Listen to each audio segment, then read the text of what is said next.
ખેડૂત મિત્રો, આ હે આપણું હે ને 7 વીઘાનું જીરું અને આપણે અત્યારે જીરું ઉપાડી લીધું હતું ને હવે એનું હાર્વેસ્ટિંગ કરવાનું છે. તો હાર્વેસ્ટિંગમાં આજે ફૂંકણી આંકવાની છે અને તમને આના હેરાની વાત કરું ને તો 7 વીઘામાંથી આપણે 175 જેવા હેરા થયા હતા. એ તમારી સામે છે અને આપણે છે ને આજે આમાં ફૂંકણી આંકવાના છે. ફૂંકણીમાં આપણે છે ને ખાસ કરીને મારુતિની ફૂંકણી આંકવાના છે અને ન્યુઓલેનનું ટ્રેક્ટર આવવાનું છે. તો હવે હકીકતમાં આપણે જોશું કે આપણું જીરું કેટલું થાય અને ટોટલી આપણે આજ સુધીમાં કેટલો જીરામાં ખર્ચો આવ્યો હતો અને અત્યારે જે જીરું નીકળીએ જીરું આપણે કેટલા મણ થવાનું છે ને એ અમે તમને આ જ વિડીયોમાં કહેવાના હોય. તો વિડીયોમાં એને છેટ સુધી રહેજો. હવે આપણે હાર્વેસ્ટિંગની પ્રોસેસ દેખાડવાના હોય કે હકીકતની હાર્વેસ્ટિંગની પ્રોસેસ આની કઈ રીતે અને કઈ ફૂંકણીમાં આપણે કરીએ. બધી ફૂંકણીની ટાઈપ અલગ અલગ હોય. આપણી પાસે મારુતિની ફૂંકણી છે અને ન્યુઓલેનનું ટ્રેક્ટર છે. તો એમાં કેવી રીતે આપણે જીરું કાઢીને આપણે તમને જ બતાવવાના હોય. ફાઇનલી કહે છે ને જીરાનું હાર્વેસ્ટિંગ ચાલુ થઈ ગયું છે અને ટ્રેક્ટરની વાત કરીએ તો ટ્રેક્ટર છે ને એ 39 HP ન્યુઓલેનનું 3037 મોડલ છે. હવે આ ટ્રેક્ટરને આપણે પીટીઓ પાવરની વાત કરીએ ને તો આનો જે પીટીઓ પાવર છે ને એ મળીએ 35 હોર્સ પાવરનો. આનો જે પીટીઓ પાવર છે ને એ 35 હોર્સ પાવરનો મળીએ. અને થ્રેસરની વાત કરીએ તો મારુતિનું થ્રેસર છે એનાથી આપણે આજે જીરું કાઢવાનું છે. અને હકીકતમાં જો અહીંયાથી ઉપરથી અત્યારે જીરું કાઢવાનું છે ત્યાંથી અત્યારે જીરું નીકળતું આવીએ ત્યાંથી નાખતા આવીએ અને એમને જે અહીંયા કટર છે એટલે એમાં ફરતું આવીએ જાય આમાંથી નીકળતું આવીએ.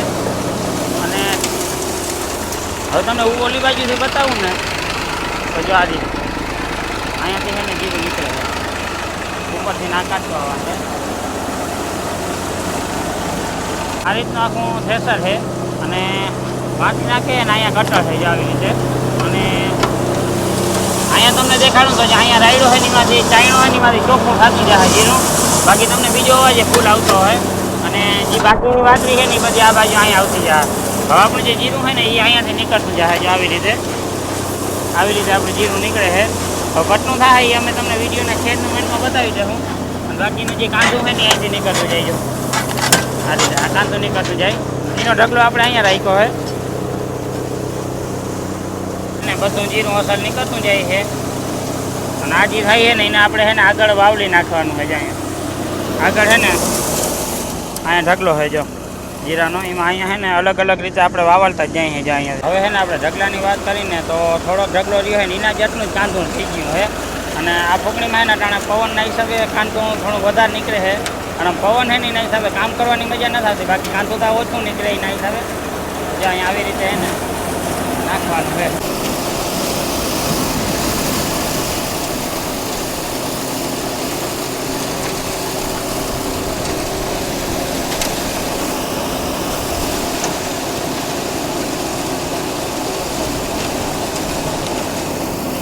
હું અહીંયા ચડી ગયો હું ફૂંકણી ઉપર અને જો આવી રીતે છે ને અત્યારે આખા એને હેરા જવા દઈએ અડધા હેરા જ આવી રીતે અંદર.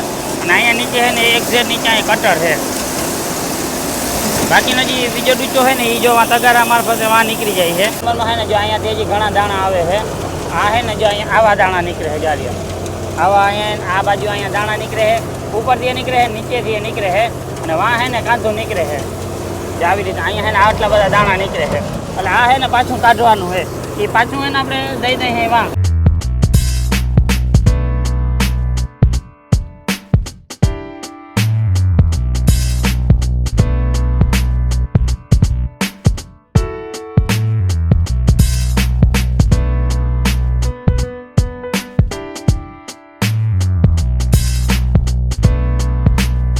ફાઇનલી ગાઈસ તમને હે ટ્રેક્ટરનો અવાજ આપણે ખબર પડી ગયો છે કે હવે છે ને જીરું બધું નીકળી ગયું છે. હવે ખાલી છે ને કાંદું રહ્યું હોય જો વાંથી અત્યારે કાંદું દેવાય છે ને કાંદું કાઢવાનું હોય. કાંદામાં જો નીચે વાં છે ને થોડા દાણા આવે છે ને બાકી વાં પાછું બીજું જે કાંદું નીકળે છે ને એને પલ્લીકોર નાખી દેવાનું હોય. હવે રહ્યું છે ખાલી થોડું કેટલું કાંદું રહ્યું છે એની કાંદાને પાછું બીજી વાર જો અહીંથી નીકળતું જાય વાંથી આવતું જાય ને અહીંથી નીકળતું જાય. બાકી સેમ છે ને ઓલી બાજુથી થોડા દાણા નીકળે છે ને એને પાછું જાય ઉપર દઈ દેવાનું એટલે પાછા દાણા છે ને ઓલી બાજુ નીકળી જાય. એટલે ધીરે ધીરે ચોખ્ખું થતું જાય. અને અત્યારે જો આ કાંદું વધારે નીકળે છે કેમ કે આ કાંદું છે ને એટલે વાં વધારે નીકળે.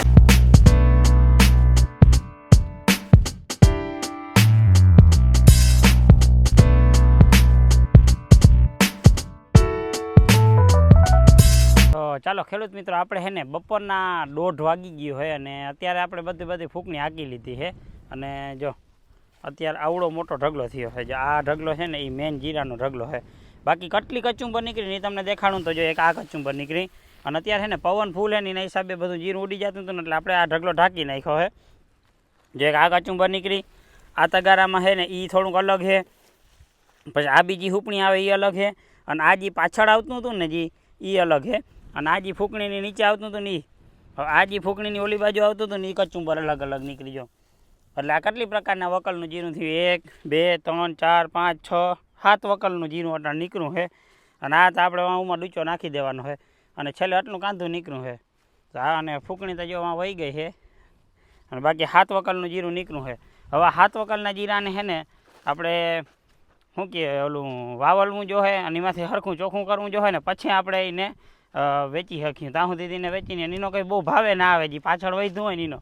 તો હવે છે ને મેન ઢગલો હું તમને પછી બતાવી દઈ જ્યારે આપણે ખોલ્યું ત્યારે અટાણે ને ફૂલ પવન છે ને એને હિસાબે ખોલાય એમ નથી. ફાઇનલી ગાઈસ છે ને બપોર થઈ ગયા હતા. બપોરા મસ્તીના કરી લીધા.